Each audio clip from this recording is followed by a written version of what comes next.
네, 안녕하세요. 최현별님입니다.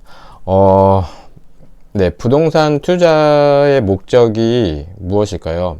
여러분들은 부동산 투자를 하려는 이유, 그리고 지금 부동산 투자를 하시고 계신 이유는 무엇인가요?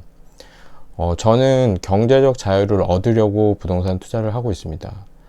그냥 단 한 번, 단 몇 번 만에 어떤 투자를 해서 그 투자로 인해서 얻은 수익을 생각해서 부동산 투자를 하고 있는 것이 아니라, 큰 그림은 경제적 자유를 얻어서 제가 경제적으로 독립을 해서 거기 플러스 시간적 자유까지 얻어서 그런 삶을 살고 싶어서 지금 부동산 투자를 하고 있고요. 그렇기 때문에 제가 하는 그 소액 투자, 작은 투자가 너무 중요하다고 생각을 하고 있고요.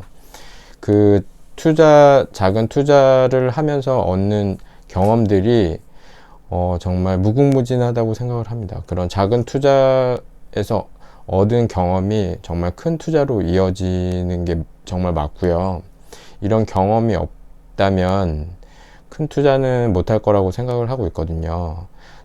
작은 투자는 이제 먹을 게 없고 짜잘하다고 큰 투자를 그냥 한 방에 올인해서 하시는 분들이 대부분들이세요.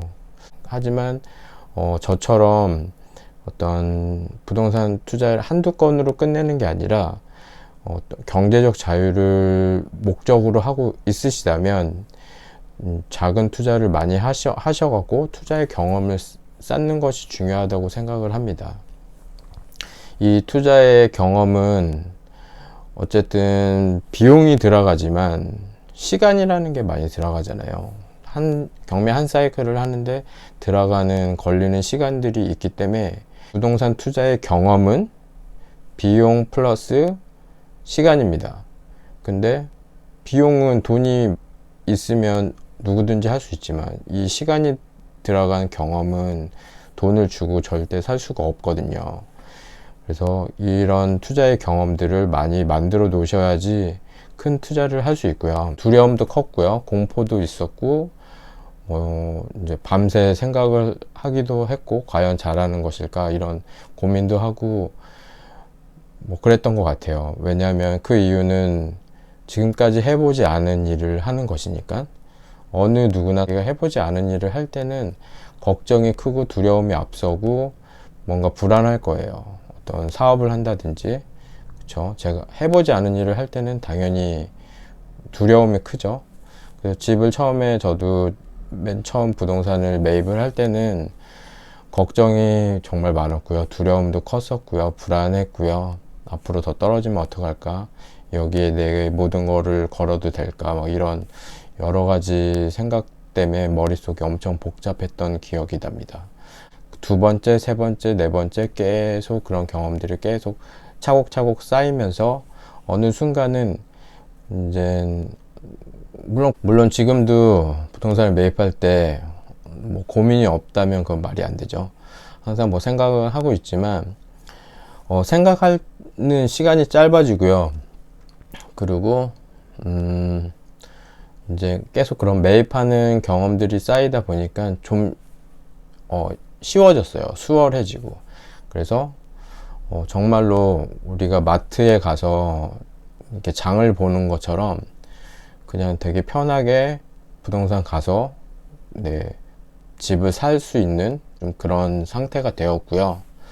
그래서 좀 더 수월하게 살 수 있고, 매입할 때도 이제 매수 금액이 있으면 그거보다 조금 더 이제 깎아서 불러서 어떤 거래를 성사시키는 그런 방법들도 조금씩 생기고, 노하우도 생기고, 부동산 사장님과의 어떤 대화하는 방법들, 집을 싸게 매수할 수 있는 방법들, 그리고 임대를 빨리 맞추는 방법들, 인테리어를 저렴하게 하는 방법들, 이런 수많은 경험들이 모이면서 이제 점점 제가 하고 있는 일이 쉬워지는 것 같아요.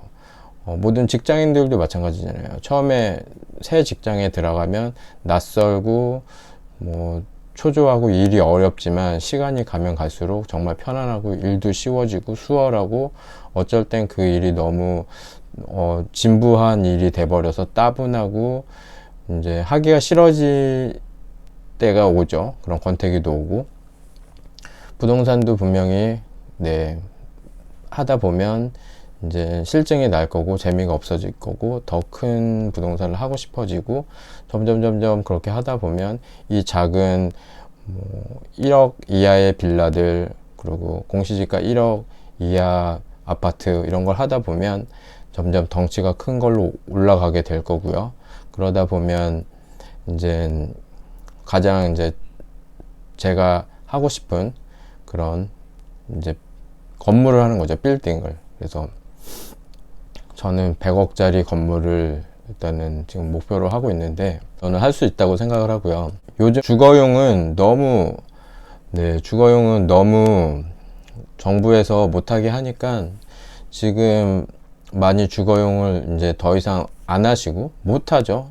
취득세 때문에 아예 들어갈 수가 없죠. 대출이 막혀갖고 투자 수요는 주거용을 더 이상 할 수가 없는 상태입니다. 거의 이제 하지 못하고 이제 상업용으로 넘어가는 거죠. 그래서 건물을 매입하고 뭐 강남에는 우리가 그 마트에 가면 마트에는 진열대 상품들이 많이 있잖아요. 근데 그 인기 있는 상품이 있으면 그 진열대에는 그 상품이 바닥이 나서 이제 그 진열대가 비어 있잖아요. 그거랑 비슷한 지금 느낌이래요. 그래서 강남에는 건물이 지금 동이 나서 건물이 없어서 살 수가 없는 상태고 매수자는 줄을 서고 기다리고 있다고 합니다. 그 정도로 이제 건물 쪽에 들어가는 거고요.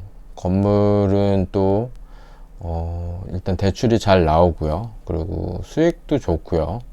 그리고 뭐 연예인들 뭐 간물주 이런 거 또 보면 투자 사례 보면 정말 뭐 100억에 사갖고 리모델링 해갖고 150억에 다시 매도해서 정말 50억의 시세 차익 50억이 말이 50억이지 그런 시세 차익을 얻을 수 있는 정말 건물은 눈덩이가 일단 큰 사이즈이기 때문에 작은 어떤 주거용 부동산이랑 비교했을 때는 네, 좀 게임이 틀립니다. 왜 우리가 부동산에 가서 뭐 집을 매입할 때도 마찬가지예요. 1억짜리 집을 1000만 원을 못 깎거든요. 1억짜리 10% 깎기 되게 힘들어요. 그래서 진짜 한 500 정도 깎으면 잘 깎는 거라고 생각을 하거든요. 근데 10억짜리면은 얼마를 깎아야 될까요? 일단 뭐 한 1억 정도는 깎아야죠. 그리고 1억 못 깎으면 5천 정도는 깎아야죠. 10%못 깎으면 1억짜리 빌라를 500 깎듯이 10억짜리는 5천을 깎는 거고요. 100억짜리 빌라는 어떨까요? 100억짜리 빌라면 뭐 한 10억은 깎아야겠죠. 근데 10억 못 깎으면 최소한 5억은 깎아서 사야죠. 그런 식으로 이 눈두덩이의 사이즈가 틀리니까 어떤 이제 조절할 수 있는 범위도 늘어나는 것 같아요. 1억짜리를 500만 원 깎아서 사는 것과 100억짜리를 5억을 깎아서 사는 어떤 이런 느낌? 그래서 당연히 이런 부동산을 또 매도했을 때는 시세 차익이 틀리죠. 네. 그래서 그런 건물들은 뭐 2, 30억의 시세 차익을 얻을 수 있는 게 왜 빌라로 2, 3천만 원 시세 차익 얻는 거랑 100억짜리 건물 2, 30억 시세 차익 얻는 거랑 똑같잖아요. 그런 것 같습니다. 그래서 우리의 궁극적인 목적은 경제적 자유고요. 투자를 하는 이유도 경제적 자유를 얻기 위해서 투자를 하는 거고요. 그러면 정말 몰빵 투자가 아닌 정말 다양한 투자를 해서 경험을 쌓고 그 다음 단계로 넘어가고 올라가고 하면서 마지막에는 100억짜리 건물을 살 수 있는 게 내 최종 목표가 아닐까 생각을 합니다. 저는 성공은 또 다른 성공을 부른다고 생각을 하고요. 작은 일로 나누기만 하면 정말 어떠한 일도 충분히 할 수 있다고 생각을 합니다. 100억 건물을 매입하는 것도 작은 일로 나눠서 시작을 하면 100억 건물도 충분히 살 수 있다고 생각을 하고요. 마음 먹으면 다 할 수 있을 거라고 생각을 합니다.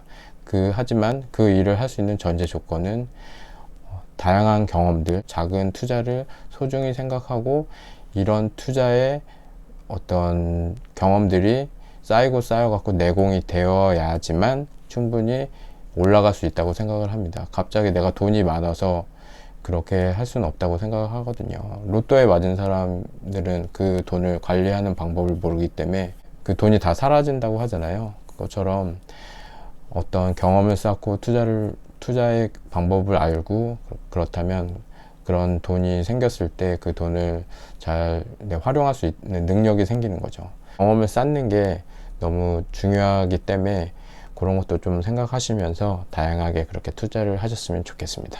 네. 긴 영상 봐주셔서 감사드리고요. 영상이 유익하셨다면 구독, 좋아요, 알림 설정 부탁드리겠습니다. 감사합니다. 체험별님이었습니다.